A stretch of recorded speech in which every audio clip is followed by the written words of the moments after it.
Hey, tonight I am standing in a spot that is not one of the most scenic areas of the Niagara Falls region. I like to do these little Wednesday night videos from places that are, along the river, along the gorge, along the falls, whatever it might be. But I will say tonight, even though it's not the most scenic, it is what I believe is the most historic part of Niagara Falls.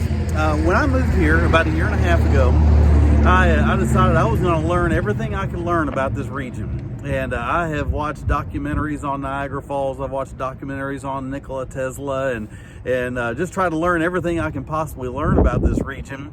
And one thing that I was really curious about was the revival history of Niagara Falls. I did find out that Billy Sunday had preached one of his famous crusades right here in Niagara Falls. And so shortly after I got here, I went right down the road here to our public library, and I found the dates of the Billy Sunday crusade, and I went back on the Niagara Gazette.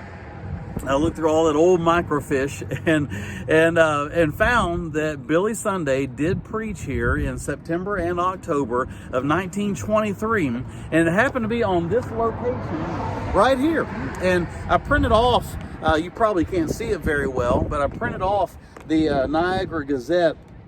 It says Sunday opens campaign in Niagara, and then it says great evangelist preaches 3 sermons in drive against sin, thousands in services.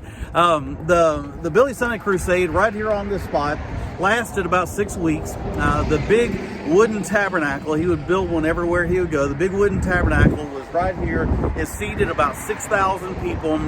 And every night it was full. Some nights it even bled over to where people had to sit outside of the tabernacle, stand around the edges. Hundreds and hundreds and hundreds of people came to know Jesus as their Savior during that week. What an amazing time. And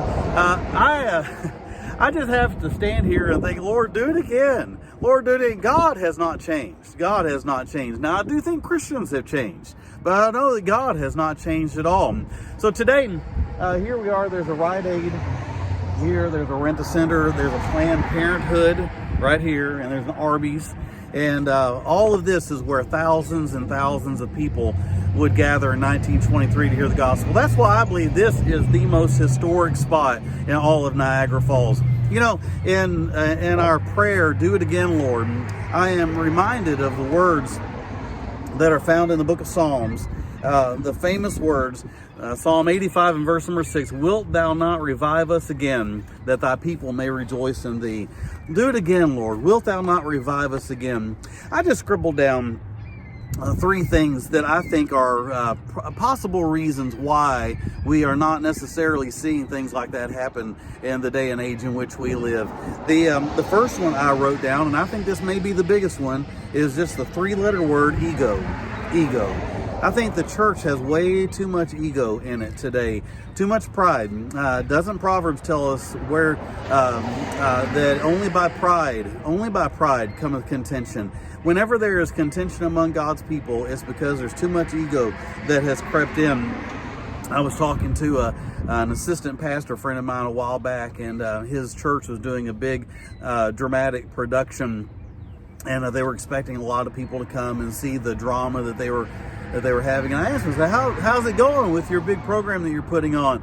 And this look of frustration came over his face, and he said, I am managing egos. I am managing prima donnas.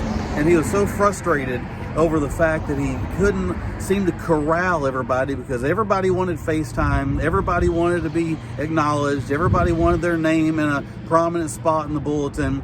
And it was frustrating to him. And I would say that I've seen the same thing. I've been in the ministry for 32 years now, and I've seen the exact same thing. It's frustrating when so many people are too godly in their own mind to accomplish anything in the Lord's work. You know, there are people that won't go to church because they think that there is not a church in their region spiritual enough for them. Amen. Now think about that. The church in their region not good enough for them, and so they don't go. It's pretty incredible. So I think the ego is one of the biggest problems that churches have, and what happened here in 1923, I don't know if it's going to happen as long as we have too much ego. The other letter E that I wrote down is the word entertainment. I think that Christianity, by and large, today is entertainment driven. We want to have a show, and whatever church in town has the biggest show and the flashiest stuff going on, they're the ones that get the big crowd, and everybody loves it. And you can tell the churches that are entertainment driven because they're always saying, this is not about entertainment. This is not about entertainment. Now, don't get me wrong. I think we ought to have fun in church. I think we ought to have a good time, but don't call that worship. If we that borders on being blasphemous whenever we start attributing our entertainment to the Lord. So I think that the reasons we're not seeing these 1923 things happen today, ego, entertainment, and the last one I wrote down is the word ease. The word ease. We are just too casual with our Christianity. We are way too casual. If it's going to inconvenience us in the slightest little bit, we want no part of it. And I want to say to you that sometimes we have to sacrifice a little bit. Sometimes we have to step up and do things that are a little uncomfortable, do things that break into our schedule and our routine. Sometimes we have to do things that may inconvenience us a little bit. Didn't David say that I'm not going to offer the Lord that which costs me nothing? Oh yeah, I'll go to church as long as it fits in my schedule, as long as there's nothing better to do, as long as nothing else comes up. So, you know, what happened here almost 100 years ago? Thousands of people coming out every night for 6 weeks right here in this location with Billy Sunday preaching.